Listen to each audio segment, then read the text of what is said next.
कि जब भी कोई आयोजन हो उस आयोजन में जाना जिसमें देश के राजनेताओं के बच्चे आगे चल रहे हो, तो फिर ना उसमें कभी दंगा हो सकता है, ना तुम्हारे बच्चों पर FIR दर्ज हो सकती है। जो भी तुझे हिंदूवादी संगठन बताता है उनके बच्चे देखना, कहीं विदेशों में पढ़ रहे होंगे, कहीं और पढ़ रहे होंगे, उनके बच्चे तुम्हारे उस हिंदूवादी संगठन में नहीं आएंगे, क्योंकि उनके बच्चे हिंदू नहीं है। जिहाद में फंसाई जा रही है बेटियां। कहाँ से फंस गई लव जिहाद में? किसने बचाई? बताओ, किसी ने अटल बिहारी उसकी अडवाणी की लड़की को बचाया? किसी ने मुरली मनोहर जोशी की लड़की को बचाया? मोहन भागवत की भतीजी को बचाया किसी ने? बताओ, उन्हें क्यों नहीं बचाया इन लोगों ने? तिरंगे के साथ सेल्फी लेके उस पर अपलोड करना, मोहन भागवत की दिखा दो मुझे, RSS के DP पे दिखा दो तिरंगा। तो जब इनके आका नहीं सुनते, देश की जनता पर जबरदस्ती थोपते हो।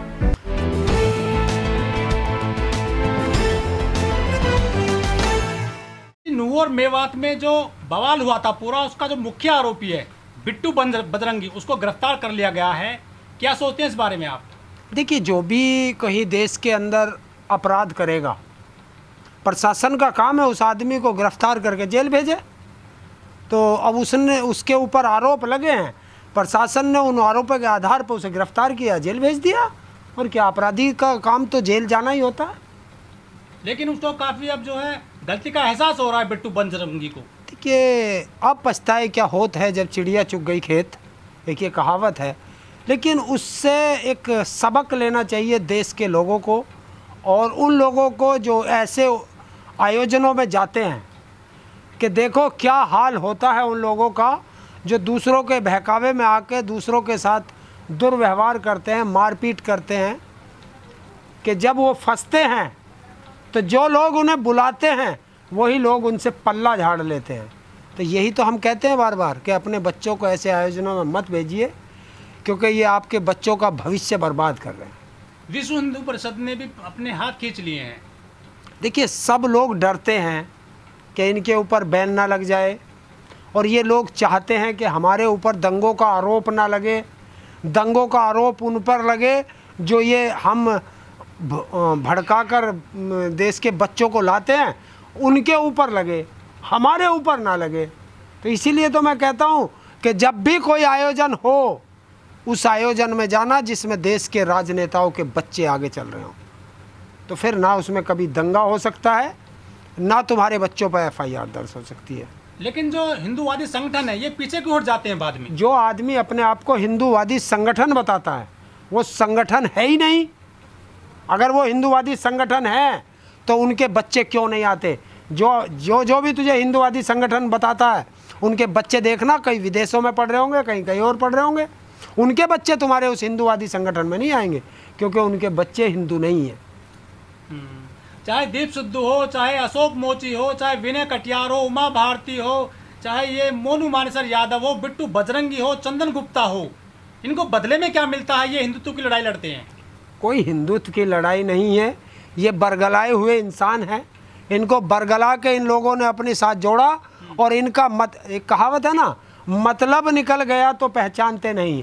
तो नूह में एक हिंसा भड़कानी थी सरकार को, और हिंदू मुस्लिम का एक दंगा कराना था, और उस दंगे में वो फेल हो गए, तो अब उन्होंने इन्हें बलि का बकरा बना दिया। लेकिन मोनू मानेसर, मोनू यादव भी हाथ नहीं आए हैं, 2 राज्यों की पुलिस लगी हुई है। देखिए, अपराधी को जिस दिन पुलिस चाहेगी उस दिन पकड़ लेगी, उसको अभी बचाया जा रहा है सरकार के द्वारा। लेकिन पुलिसकर्मी तो क्लीन चिट दे रहे हैं मोनू मानेसर यादव को पूरे मामले में। वो मैं नहीं कहता उसमें क्या दे रहे हैं, ये तो वो जाने।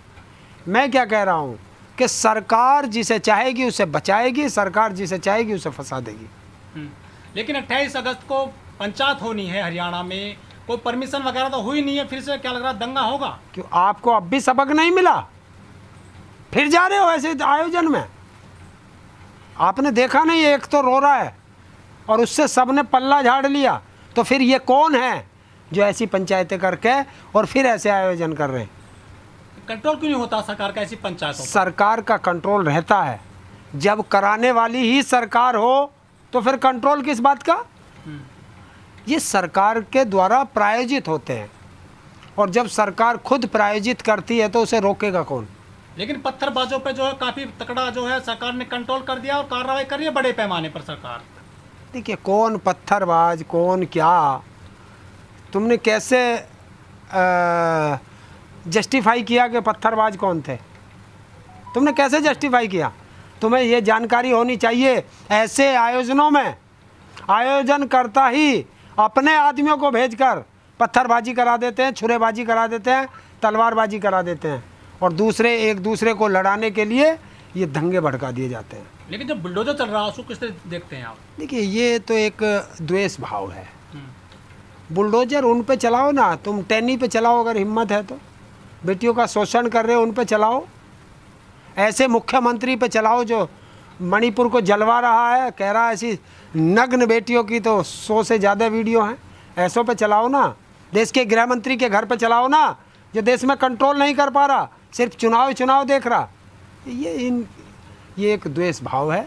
बुलडोजर किसी समस्या का समाधान नहीं है, ये द्वेष है और एक दूसरे के भाईचारे को तोड़ने का संदेश है। लेकिन जो अपील की गई थी धर्म गुरुओं के द्वारा या जो हिंदूवादी संगठन के लोग हैं कि हिंदुओं पलवल में आओ, नूह में आओ, मेवात में आओ, क्या लग रहा है कितने लोग गए होंगे आप जैसे लोग? क्यों वे क्यों नहीं आए? जिन्होंने अपील करी वो मेवात में, नूह में क्यों नहीं गए? बताओ। मतलब हम जाके वहाँ लड़े और मरे, और ये घर में एसी में बैठ के और मज़े से रहें, यही तो है। अब बीजेपी सरकार में चाहे उत्तर प्रदेश में कमलेश तिवारी की हत्या हुई हो, चाहे उत्तर प्रदेश में चंदन गुप्ता की हत्या हुई हो, इनको बदले में क्या मिलता है? क्या परिवार वाले संतुष्ट होते हैं? उनके जो हिंदुत्ववादी जो कार्ड खेलते हैं ये उनके बच्चे? ये देश की जनता को सोचना चाहिए कि हम अपने बच्चों को ऐसे टेररिस्ट टाइप आंदोलनों में क्यों भेजते हैं जिसमें हथियारों का नुमाइश हो रही हो, हथियारों का प्रदर्शन हो रहा हो, गैर कानूनी हथियार जिसमें चल रहे हो। हम अपने बच्चों को वहाँ क्यों भेज रहे हैं? उससे क्या मिलेगा आपको? आपके परिवार को भोजन मिलेगा, आपके बच्चे को रोजगार मिलेगा, क्या मिलेगा उससे? उससे एक चीज़ मिलेगी कि आपके बच्चे का जीवन बर्बाद होगा और आपका बर्बाद होगा।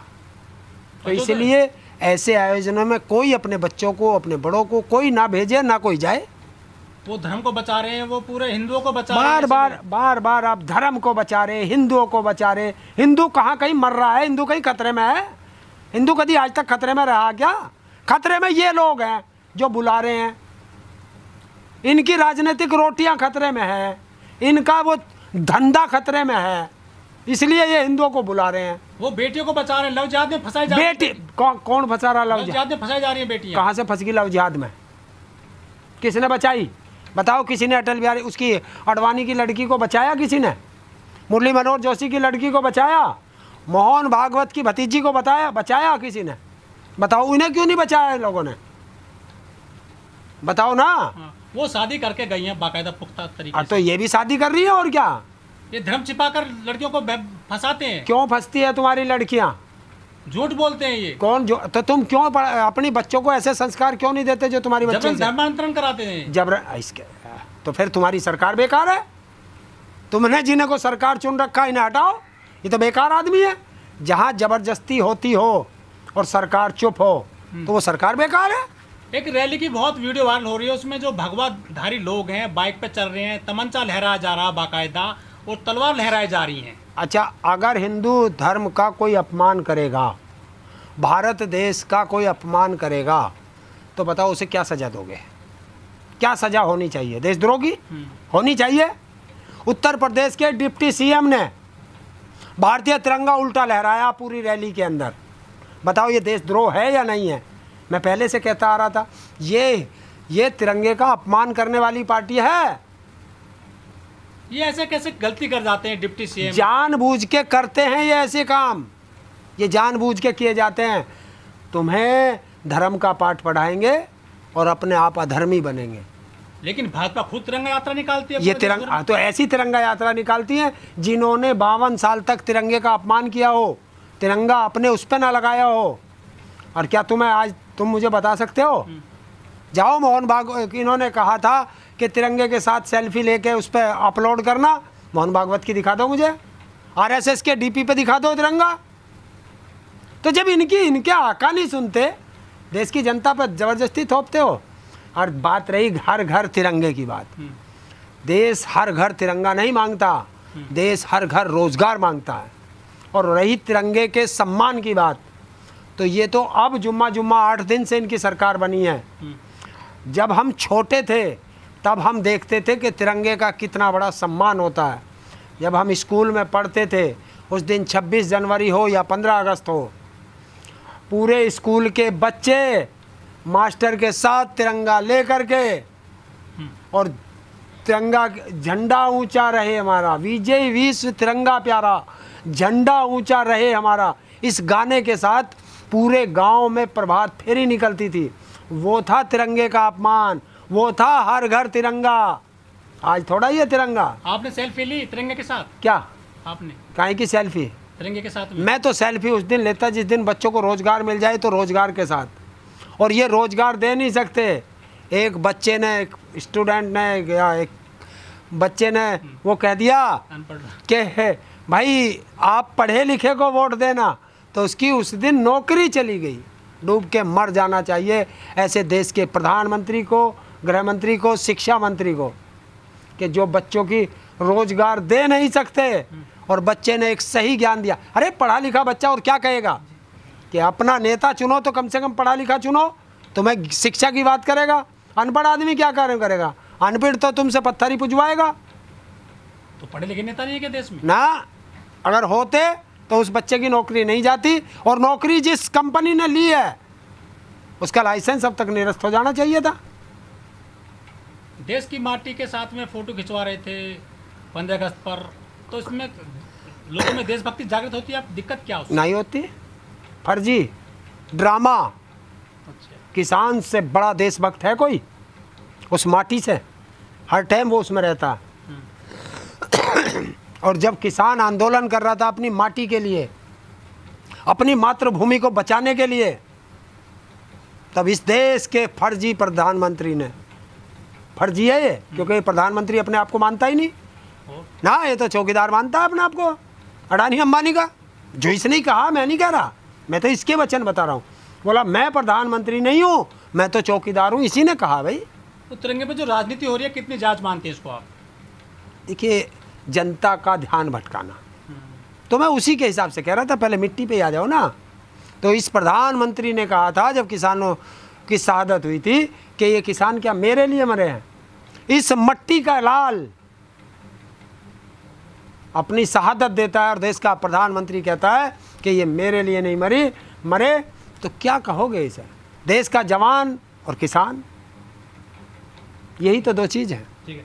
इस वीडियो में कही गई सभी बातें वक्ता की अपनी राय है, जिसकी पुष्टि हम या हमारा चैनल नेशन टाइम नहीं करता।